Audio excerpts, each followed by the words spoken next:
Hello everyone. आज हम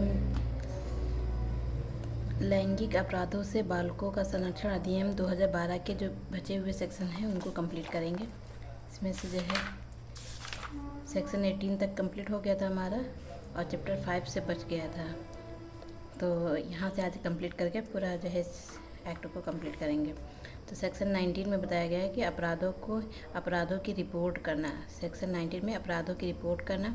section 20 में मामले को रिपोर्ट करने के लिए मीडिया, स्टूडियो और फोटो चित्रण सुविधाओं की बाध्यता। सेक्शन 21 में है मामले की रिपोर्ट करने या अभिलिखित करने में विफल रहने के लिए दंड। सेक्शन 22 में है मिथ्या परिवाद या मिथ्या सूचना के लिए दंड। सेक्शन 23 में है मीडिया के लिए प्रक्रिया। चैप्टर 6 सेक्शन 24 बालक के कथन का अभिलिखित किया जाना। सेक्शन 25 मजिस्ट्रेट द्वारा बालक के कथन का अभिलेखन। सेक्शन 26 अभिलिखित किए जाने वाले कथन के संबंध में अतिरिक्त उपबंध।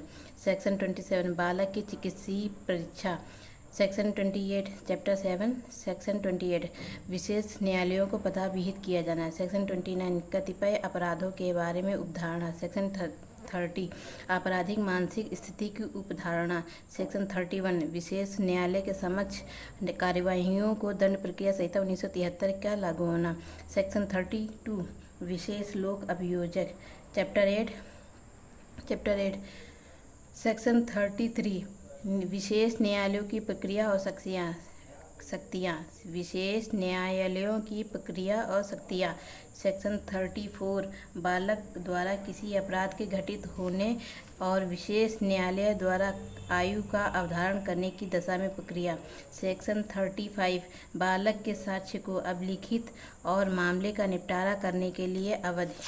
सेक्शन 36 प्रमाणित करते समय बालक का अभियुक्त को न दिखाना। सेक्शन 37 विचारण का बंद कमरे में संचालन। सेक्शन 38 बालक का साक्ष्य अभिलिखित करते समय किसी दुभाषी या विशेषज्ञ की सहायता लेना। चैप्टर 9 प्रकरण। सेक्शन 39 विशेषज्ञ आदि की सहायता लेने के लिए बालक के लिए मार्गनिर्देश।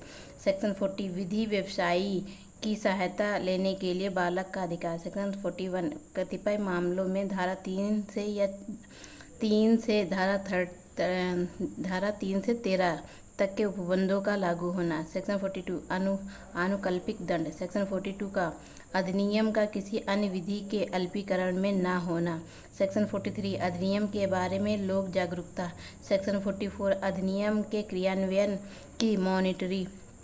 सेक्शन 45 नियम बनाने की शक्ति। सेक्शन 46 कठिनाइयों को दूर करने की शक्ति। लास्ट में है शेड्यूल। इस तरह से चैप्टर 9 और सेक्शन 46 तक ये एक्ट के सारे सेक्शन कंप्लीट हो गए। 2-3 बार रिवीजन करेंगे, याद हो जाएगा। नेक्स्ट इसके जो है सेक्शन के जो है मेन पॉइंट ये रहेगा। हर सेक्शन का जो मेन पॉइंट वो आगे रिवीजन करेंगे। Thank you so much.